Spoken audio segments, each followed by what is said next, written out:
Good afternoon and welcome to another Kerfuffle panel show.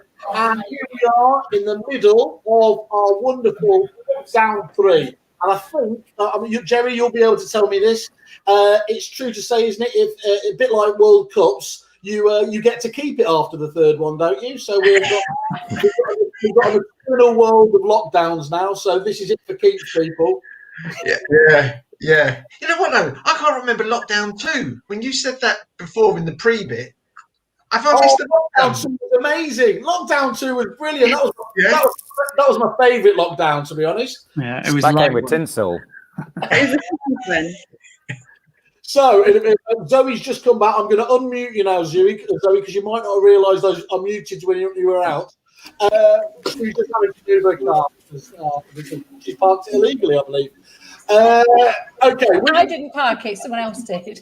Okay, well, let's not cause a domestic. Have that sort of power. I dream of that sort of power. Right, let's go round in turn there. So, actually, if it's all right, as I go round and just introduce you, if you don't just mind saying which business you're from, who you are, just as a really brief introduction. Paul, can we kick off with you as you're next to me in the lucky seat? Yeah, sure thing. Paul Davis, owner of At Home Estate and Lettings Agency in Horsham and Southwater in Sussex. Thank you. James, over to you. Hi, James Richards, co-director, single office agency, Madison's Residential, Tunbridge Wells in Kent. Good stuff. Over to you, Rory. Rory from Dataloft.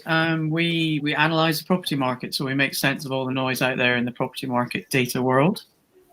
Excellent. There's a lot of noise, Rory. We're coming back to you. The wonderful Zoe. Zoe Bywater from Belvoir, Bedford, estate agency, but predominantly lettings, 18 years experience, one office, franchised. All right, that sounded a bit like a job interview there. You were going for the full pitch, but I respect that. Never undersold. Katie, how are you? Yeah, I'm good, thanks. I'm Katie Darlow from Number One Real Estate and based in South Wales, covering all of that region. Lovely, and a wonderful part of the world. I've sped through it on my way to Cardiff.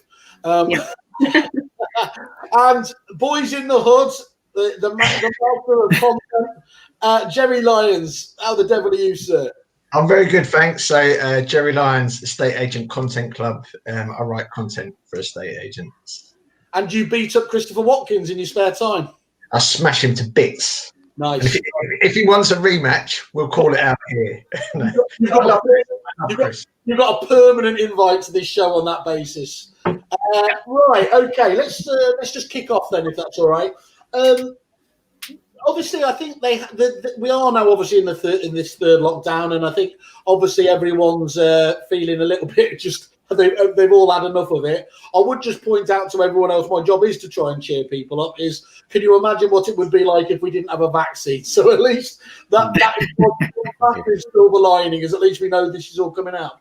But they have been different in nature, and I think obviously they're talking about that on the news night on night, aren't they? About what the difference is. From a business perspective, though, what have you learned from the previous lockdowns that you've had to adapt and pivot the business, as they do, to make that has worked well for you? And again, we'll just kick off with you, Paul, if that's all right. Yeah, sure. So one of the things we quickly learned on the first original lockdown, and certainly that we're putting into place now and we'll be developing again, is just moving your marketing from engaging to engage with the community. So we ran lots of sort of webinars, what's going to happen to the property market if you're looking to sell, how to sort of position your property or get it ready for sale. So I think just trying to be informative and making sure your marketing's moving away from selling and more like supporting. I think that was key for us. Excellent. Okay, lovely and succinct. Anyone else who wants to jump into this one? We put out a weekly vlog, goes out on a Friday. So we've continued with that and just kept everybody up to date with what is going on in the property market, that we're open, but equally involving those in the community, mentioning restaurants that are doing a click and collect service, and sort of pushing it out further than just pushing the properties. It's pushing it out and sharing it out with the town businesses that are open, how people can access that. Okay, that's nice. So you have to be quite. It has to be informational, doesn't it? I think is the key to all this. I mean, Jerry. I mean, that's kind of the most obvious point of marketing in general. You can't go down the hard sell route, especially in the middle of a pandemic. But so you found that useful then, James, in terms of just getting into the habit of that. Definitely, yeah. I mean, we published a lockdown guide sheet, keeping the local shops, independent shops that were open. Fruit and veg, or food, drink, everything that they could get, restaurants, just informing people what was open, because there was an awful lot. I think in the first lockdown, certainly everything was closed. It was almost like Armageddon. Second lockdown, no wonder Jerry missed it, because it didn't actually feel like much of a lockdown to me, anyhow, speaking personally.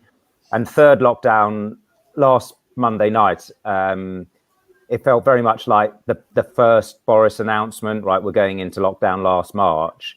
But then very quickly, as David Cox mentioned, in his webinar last Wednesday, with an hour on the government website, it was, property market remains open. So at least we within our industry knew where we stood and what we should be doing. So yeah, sort of this lockdown feels a little bit more of a hybrid. Certainly I'm seeing less people around than I had done 6 weeks ago. Yeah, they're revolving their lockdowns as we do our businesses, aren't they? As used to go. Katie, you had your hand up just a minute ago there. What have you learned?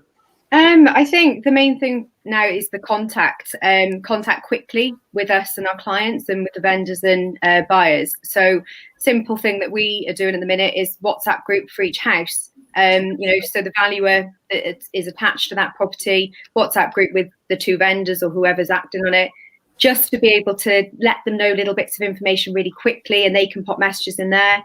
And also, it's not, I like to see it as a normal thing, but really taking the time to run through your applicant and potential vendor list as well, and just phone people for a chat, not just about, the house, but just for a chat. And they've got questions they want to ask. They want to know, well, how do we go about this? How do we go about that? I'm finding I'm spending, 30 minutes per call, but they're really worthwhile. And they're going to need that. Obviously, pipelines and holding them together is going to be pretty much order of the day, isn't it? And to have that increased contact can only help reduce the amount of fall throughs and everything else going forwards, can't it? Definitely. And lots of people are really keen to try and get their sales through before the 31st of March. So we're getting a huge number of calls from people stressed with it, really worried. Are they going to get the surveys in time? Are they going to, are you going to be there for the keys to hand over to the surveyor? Just to be able to reassure them even on the processes and how we are handling that. We're telling people, look, if we're not in the office at that particular moment, you just call this number, we'll be there within 15 to get the key to your surveyor or whichever it takes, because they're so worried about having the extra few thousand on their bill if they go past the 31st of March. And what's your guesstimate in terms of, because we are obviously all in this bubble of property, so yes, we hone straight in on the fact, it's open again.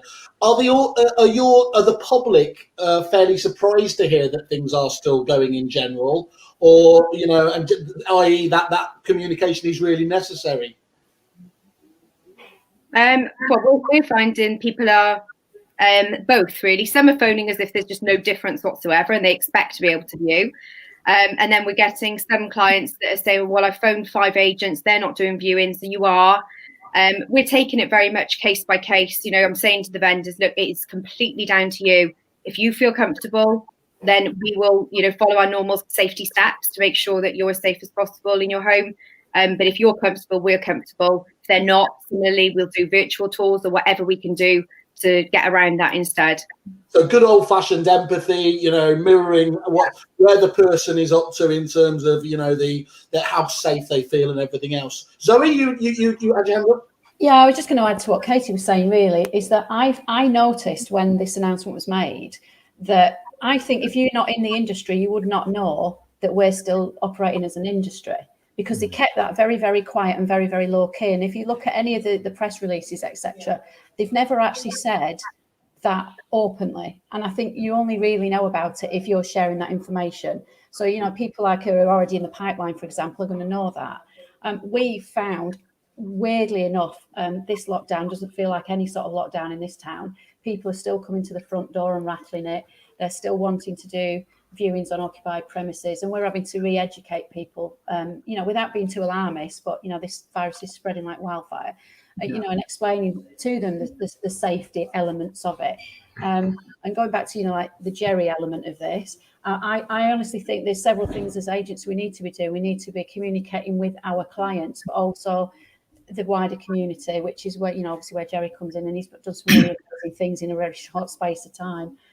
Just to sort of get engagement and sort of say to people, I think this is a great time for people's opinions of estate agents to change, because we've had this negativity for many years. And I think now's the time to show up people. I posted the thing about the printing today and said, hey, we're not all bad, look, and it's just changing that mindset. Could you just explain to people that, because that's a brilliant initiative and I think it's worth talking about. Jerry? So that's right. So this is, I don't know who started off. I think Stephen Brown might have floated the idea.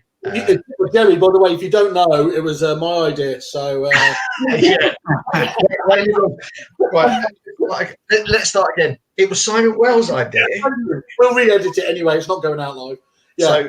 So obviously, all the kids are homeschooling now, or most kids are homeschooling now, and a lot of kids don't have access to computers or laptops.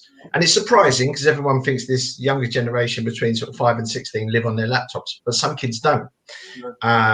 So it seems like the industry has really seized the opportunity to donate laptops, which is what Luke Sinclair's done. He was on Radio 5 Live yesterday afternoon talking about his donations in Leicester. As a business, we've donated money to schools, and I know other agents have just gone direct. So that's another option. So you can donate equipment, you can donate money. A lot of agencies are getting on board with this, offering a printing service. So I think that's a great initiative. And one thing that is guaranteed about this content, and I will lay money on it, that you will not see your posts as shared as stuff you're doing for the community. Forget your market share. It's all about community care. Just explain again there, just exactly so people know it. I saw you're quite right about. I mean, it went more viral than the virus. Funny enough, David Mintz undertook it and was just sat there watching the amount of shares, watching the love flood in. So this is about essentially just offering out to people, as I understand it. Look, if you do have printing requirements, come to us. We've obviously got the equipment in the office, and whether you need that for schoolwork or essential stuff, we'll print it out all as socially, as safe as we can do, and get that to people in need. Is that right? Is that how it's framed? Exactly that. It's exactly that. I couldn't add any more to it because it's very succinctly summed up by you there. So yeah, exactly. If I could add some metrics to that, we launched that 3 days ago. Within less than 48 hours, we'd had 14,000 views and I think 85 shares. That's beyond. We thought we'd help out. That was beyond what we were ever expecting. Yeah. It's brilliant, isn't it, Paul? I mean, genuinely, that's one of those nice things. And look, that there is a halo effect here that, as Zoe says, does many people talk about it. You get utils or stuff from doing nice charitable things, but it should never get in the way of the fact that you're still doing the right thing, a good thing. And if there is a halo effect there where businesses can benefit, then all well and good, as long as the good thing is done right, isn't it? I'm a firm believer in. Completely. Good. Well, your silent nods tell me that I'm going to take it. That's the way forwards. And Jerry, yourself, I mean, how in terms of you as you're this? I was going to say you're special, but that could be taken many different ways. But how have you changed your business for somebody who I guess like Rory is so much about communicating digitally here? Your demand for your skills must have gone through the roof, haven't they? Yeah, I think the first lockdown was when the concept of content marketing, the penny dropped for estate agents because they had such active audience. Everyone was at home wanting to do something with their time. It was a perfect time to put good content in front of them.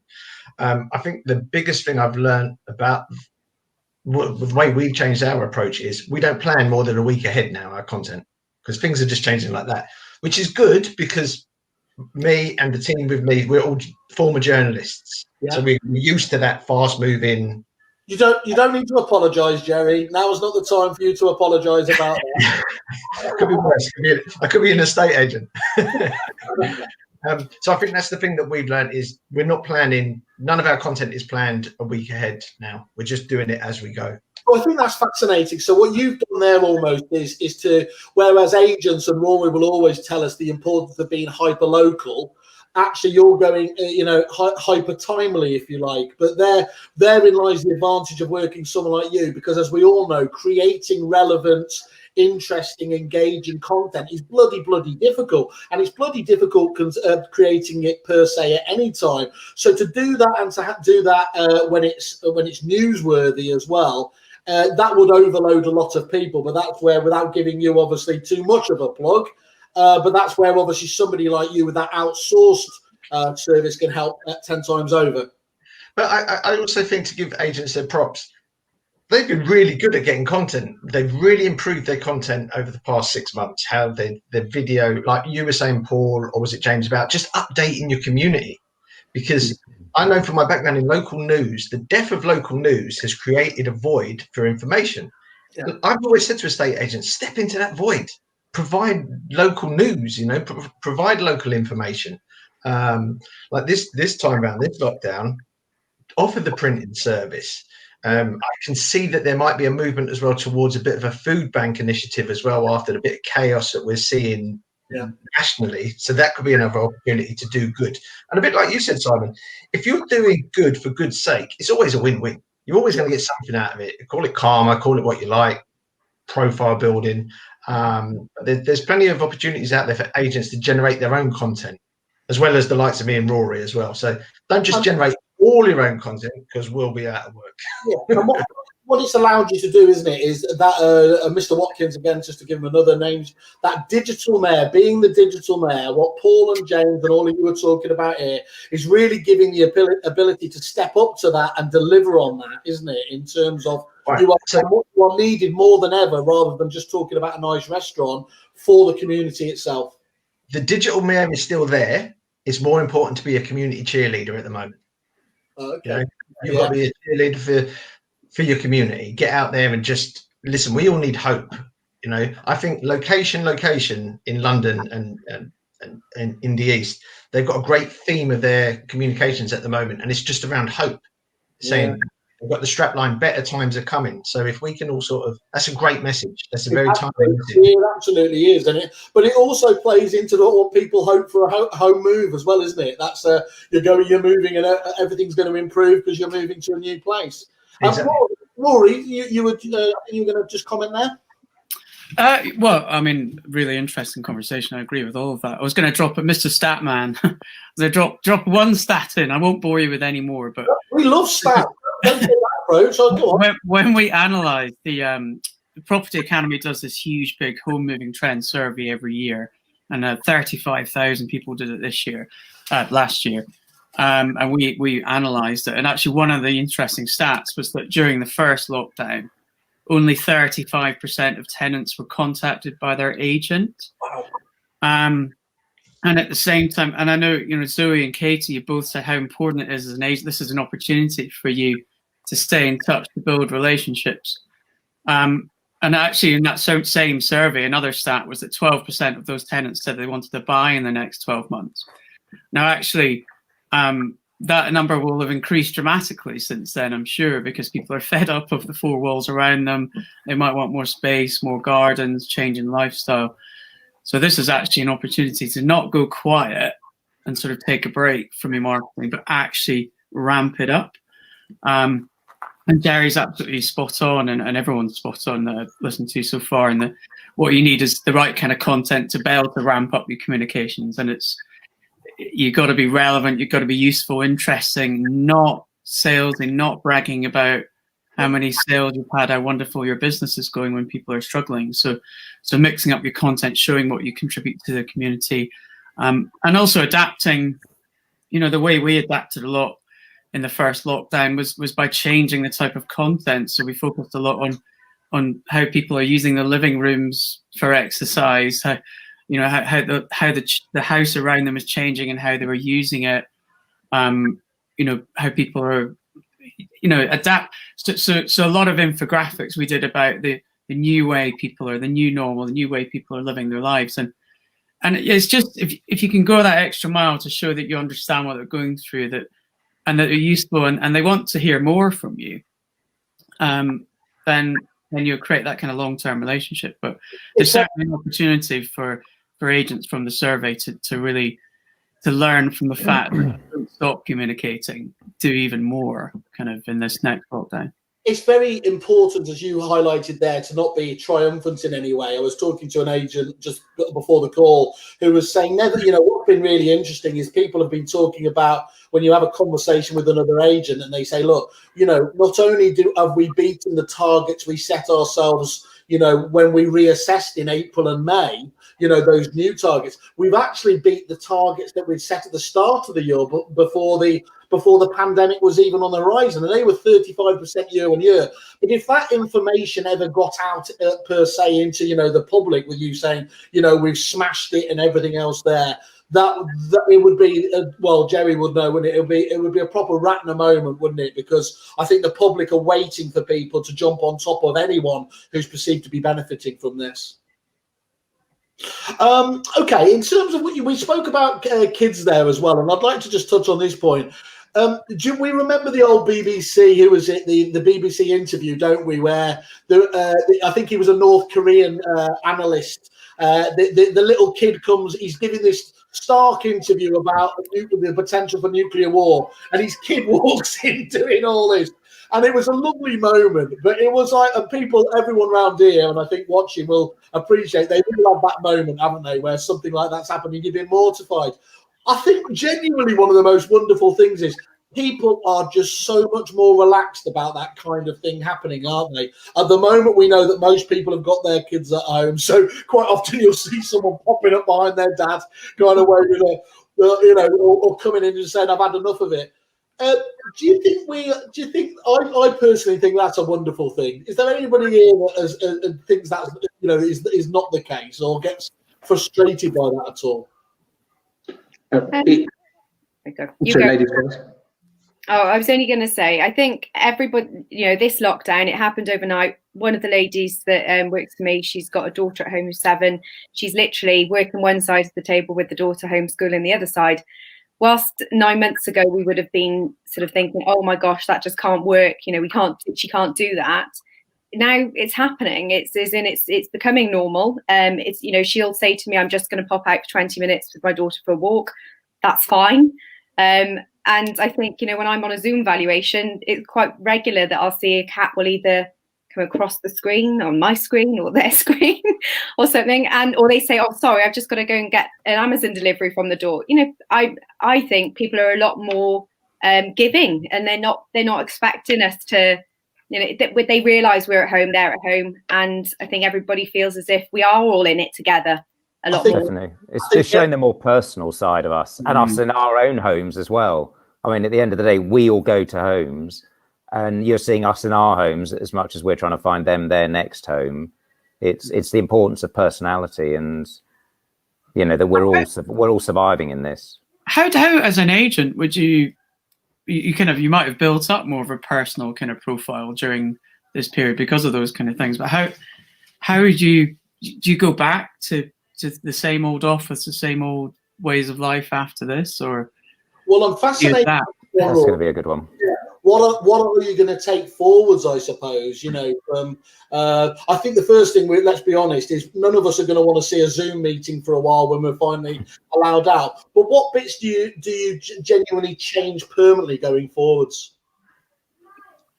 Yeah, Zoe? One of the things that I've benefits probably not the right word, but I've gained is the way, because we've adapted our processes. We're not actually doing physical viewings on properties unless someone actually commits. So they pay a holding deposit, fill in a pre-qualification form, and we'll only do it on vacant properties.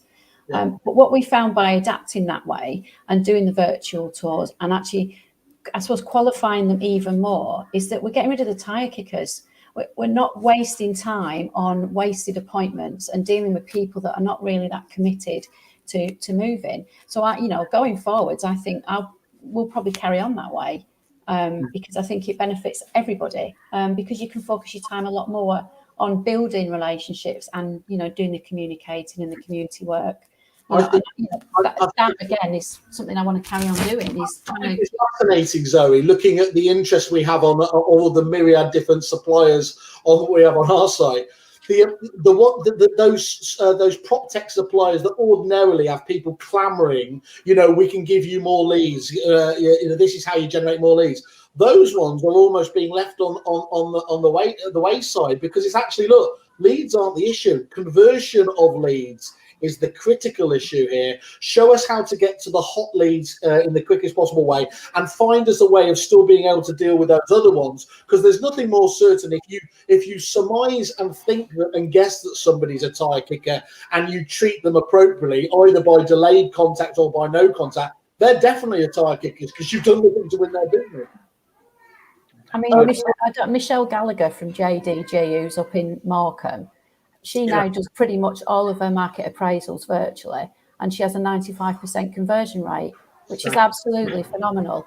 And I keep asking her what her secret is, but that's just, you know.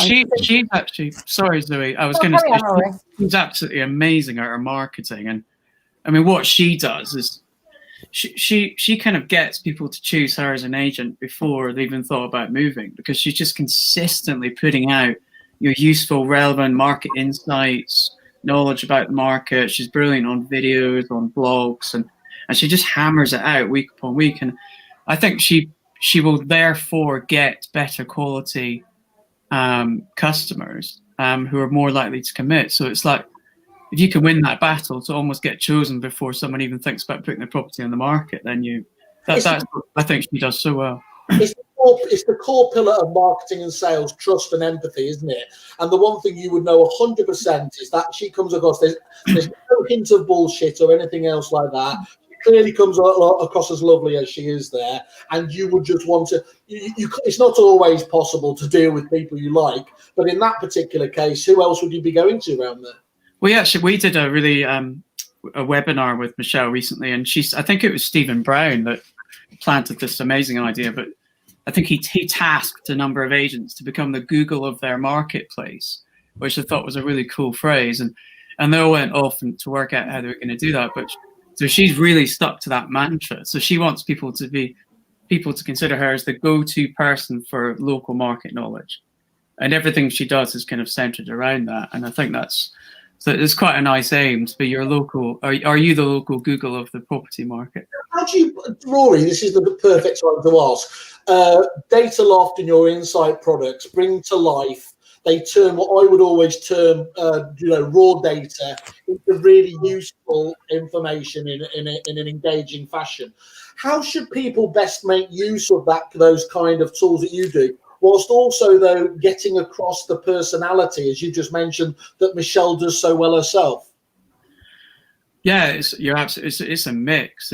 Jerry would agree with that. You've got to show your personality. You've got to show your market knowledge. You've got to mix up your content. You know, we'd never advocate hammering out stats all the time. So, social media is the obvious one. You need to be engaging consistently on social media, but you look at most estate agents' social media channels, and it'll be, properties of the week, or there might be a few weeks gap between their last post. So you need those consistently going out, and every post, like a perfect post in our world, is someone uses a bit of data. So did you know values have gone up in Derby by 5% in the last 10 years? How much is your property worth? And then you have a call to action, which is a click through to their valuation tool. And so you need to have an interesting bit of content that grabs their attention, and then a really strong call to action. But so social media is obviously key, but you need your content to be interesting to people and relevant to them. So obviously talking about how much their property is worth, or talking as an agent about how much you contribute to the community, it is really useful. But there's also, during the last lockdown, there was a huge spike we saw on people visiting agents' websites. Yeah. And that was interesting. So we have online local stats and insights that feed directly through to the agents' websites we work with. And we saw a huge spike in people checking out what was going on in terms of local area pricing, how many properties have sold recently, etc. And then from that, they were like, you know, clicking on the valuation tool on that page. And that was quite interesting, because if people are clicking on that page, they already know about you as an agent because they're on your website. Yep. And then they're asking for a valuation. So that's an incredibly strong lead. So yeah, digitally, you need to cover all the angles. And obviously, if people love property porn at times like this. Yeah. They want to be knowing what's going on with the market, and they want to see the best property you've got. So you need blogs on your website that are continually updated, your social media channels working. And then other things, you know, very few agents do emails. So, you know, I think Zoe or Katie, you said it was a good time to work your database, but, you know, I've never received an email from an agent in my life. And it's like, that's a very cheap and easy way just to share some local insights or help people. That scatters me, Rory. You haven't got an. My perception is that we're flooded. People's inboxes are flooded over. But your personal experience is that actually, quite contrary to the battle of the inbox, you aren't getting the emails you would actually want and find interesting from your local agents. No, two obvious gaps are emails. Don't get them, and obviously during the last lockdown, people stopped doing door drops as well. And I can understand that. But there's now this big gaping gap on my doormat. So an agent that shows initiative and sends something really useful and interesting through the door to me, I'll read it. Everybody, I want to say thank you, stay safe, and keep doing what you're doing, because I think you're doing a fantastic thing. Bring a bit of revenue into this country when it's needed. Paul, James, Katie, Jerry, and Rory. Zoe's just disappeared off my screen. But thank you once more, and join us again soon. Thank you. Thank you.